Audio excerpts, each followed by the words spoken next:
ಚಿನ್ನಸ್ವಾಮಿ ಸ್ಟೇಡಿಯಂನಲ್ಲಿ ಕಾಲ್ತುಳಿತ ಪ್ರಕರಣಕ್ಕೆ ಸಂಬಂಧಪಟ್ಟಂತೆ ಕೆಸಿಎ ಮಾಜಿ ಸೆಕ್ರೆಟರಿ ಖಜಾಂಚಿಯ ವಿಚಾರಣೆ ನಡೀತಾ ಇದೆ. ಸಿಐಡಿ ಟೀಮ್ ವಿಚಾರಣೆಯ ಸಂದರ್ಭದಲ್ಲಿ ಸ್ಫೋಟಕ ಹೇಳಿಕೆಯನ್ನು ಕೊಟ್ಟಿದ್ದಾರೆ. ಸಿಐಡಿಯಿಂದ ಶಂಕರ್ ಹಾಗೂ ಜಯರಾಮ್ ವಿಚಾರಣೆ ನಡೀತಾ ಇದೆ. ಕಾರ್ಯಕ್ರಮಕ್ಕೆ ಅನುಮತಿ ಕೋರಿರೋದು ನಿಜ ಅಂತ ಹೇಳಿದ್ದಾರೆ. ಸರ್ಕಾರ ಅನುಮತಿ ಕೊಡಲ್ಲ ಅಂತ ಹೇಳಿದ್ದು ಕೂಡ ನಿಜ.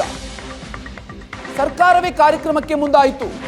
ವಿಧಾನಸೌಧದ ಮುಂದೆ ಕಾರ್ಯಕ್ರಮ ಸರ್ಕಾರ ಮಾಡಿರೋದು. ಚಿನ್ನಸ್ವಾಮಿ ಕಾರ್ಯಕ್ರಮ ಕೆಎಸ್ಸಿಎ ಆಯೋಜಿಸಿಲ್ಲ. ಕಾರ್ಯಕ್ರಮವನ್ನು ಆಯೋಜಿಸಿದ್ದು ಡಿಎನ್ಎ ಕಂಪನಿ. ವಿಧಾನಸೌಧ ಕಾರ್ಯಕ್ರಮ ನಮಗೆ ಸಂಬಂಧಪಟ್ಟಿರೋದಲ್ಲ ಅನ್ನುವಂಥದ್ದನ್ನು ಕೂಡ ಸ್ಪಷ್ಟವಾಗಿ ಹೇಳಿದ್ದಾರೆ. ಕಾಲ್ತುಳಿತಕ್ಕೂ ನಮಗೂ ಯಾವುದೇ ಸಂಬಂಧ ಇಲ್ಲ. ಅಭಿಮಾನಿಗಳಿಗೆ ಆಹ್ವಾನವನ್ನು ನೀಡಿರೋದು ಆರ್ಸಿಬಿ. ನಾವು ಸ್ಟೇಡಿಯಂ ಬಾಡಿಗೆಗೆ ನೀಡಿದ್ವಿ ಅಷ್ಟೇ. ಸಿಐಡಿ ವಿಚಾರಣೆಯ ಸಂದರ್ಭದಲ್ಲಿ ಶಂಕರ್ ಹಾಗೂ ಜಯರಾಮ್ ಹೇಳಿಕೆಯನ್ನು ಕೊಟ್ಟಿದ್ದಾರೆ. ತಮ್ಮ ಹೇಳಿಕೆಯನ್ನ ದಾಖಲಿಸಿದ್ದಾರೆ. ನಾವು ಬಾಡಿಗೆಗೆ ಕೊಟ್ಟಿದ್ವಿ ಅಷ್ಟೇ ಅನ್ನುವಂಥ ವಿಚಾರವನ್ನ ಈ ಸಂದರ್ಭದಲ್ಲಿ ಹೇಳ್ತಾ ಇದ್ದಾರೆ. ಜೊತೆಗೆ ವಿಧಾನಸೌಧದ ಮುಂಭಾಗದಲ್ಲಿ ನಡೆದಂತಹ ಕಾರ್ಯಕ್ರಮ ಏನಿದೆ ಅದು ನಮ್ಮ ಕಾರ್ಯಕ್ರಮ ಅಲ್ಲ, ಅದು ಸರ್ಕಾರದಿಂದ ಆಯೋಜನೆ ಆಗಿದ್ದಂಥ ಕಾರ್ಯಕ್ರಮ ಅನ್ನೋದನ್ನು ಕೂಡ ತನಿಖಾಧಿಕಾರಿಗಳ ಮುಂದೆ ಹೇಳಿಕೊಂಡಿದ್ದಾರೆ.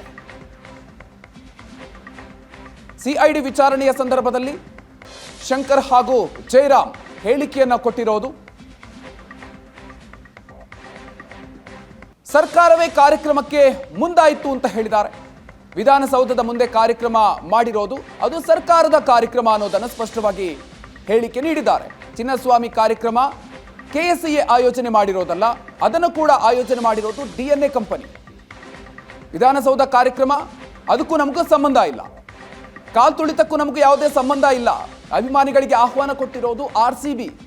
ನಾವು ಸ್ಟೇಡಿಯಂ ಅನ್ನು ಅವರಿಗೆ ಬಾಡಿಗೆಗೆ ಕೊಟ್ಟಿದ್ವಿ ಅಷ್ಟೇ ಅನ್ನೋದನ್ನ ತನಿಖಾಧಿಕಾರಿಗಳ ಮುಂದೆ ಹೇಳಿಕೊಂಡಿದ್ದಾರೆ.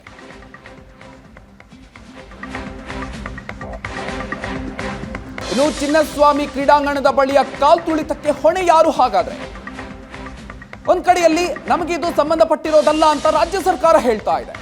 ಇನ್ನು ಆರ್ಸಿಬಿ ಕಾರಣ ಅಂತ ಕೆಎಸ್ಸಿಎ ಹೇಳ್ತಾ ಇದೆ. ಕಾಲ್ತುಳಿತಕ್ಕೆ ವಿಧಾನಸೌಧ ಕಾರ್ಯಕ್ರಮ ಕಾರಣ ಅಂತ ಹೈಕೋರ್ಟ್ಗೆ ಆರ್ಸಿಬಿಯಿಂದ ಹೇಳಿಕೆಯನ್ನು ದಾಖಲಿಸಲಾಗಿದೆ. 11 ಸಾವಿನ ಹೊಣೆಯನ್ನು ಹೊರೋದಕ್ಕೆ ಯಾರೂ ಕೂಡ ಸಿದ್ಧ ಇಲ್ಲ. 11 ಮಂದಿ ಈ ದುರ್ಘಟನೆಯಲ್ಲಿ ಪ್ರಾಣವನ್ನು ಕಳ್ಕೊಂಡಿದ್ದಾರೆ. ಆದರೆ ಎಲ್ಲರೂ ಕೂಡ ಈ ಸಂದರ್ಭದಲ್ಲಿ ಹೇಳ್ತಾ ಇರೋದು ನಾವು ಹೊಣೆ ಅಲ್ಲ ಅನ್ನೋದನ್ನ. ಪೊಲೀಸರ ಮೇಲೆ ಹೊಣೆಯನ್ನು ಹಾಕಿ ಸರ್ಕಾರ ತಪ್ಪಿಸಿಕೊಳ್ತಾ ಇದೆ. ಸರ್ಕಾರ, ಆರ್ಸಿಬಿ, ಕೆಎಸ್ಸಿಎ ಯಾರೂ ಕೂಡ ಕಾರಣ ಅಲ್ವಂತೆ. ಸ್ವಯಂ ಪ್ರೇರಿತ ಪಿಎಲ್ ವಿಚಾರಣೆಯ ಮೇಲೆ ಈಗ ಸಾಕಷ್ಟು ಕುತೂಹಲವನ್ನ ಕೆರಳಿಸ್ತಾ ಇದೆ. ಎಲ್ಲರೂ ಕೂಡ ನಮ್ಮ ತಪ್ಪಿಲ್ಲ, ನಾವಲ್ಲ ಕಾರಣ ಅನ್ನೋದನ್ನೇ ಹೇಳ್ತಾ ಇದ್ದಾರೆ.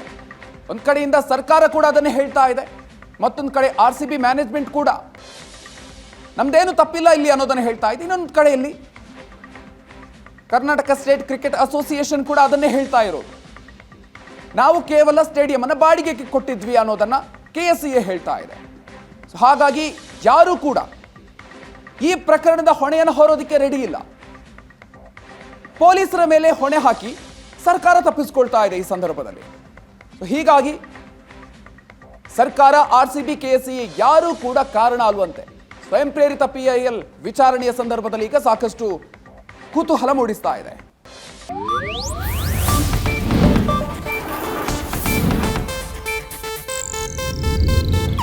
ಇದು ಏಷ್ಯಾನೆಟ್ ನ್ಯೂಸ್ ನೆಟ್ವರ್ಕ್ ಪ್ರಸ್ತುತಿ.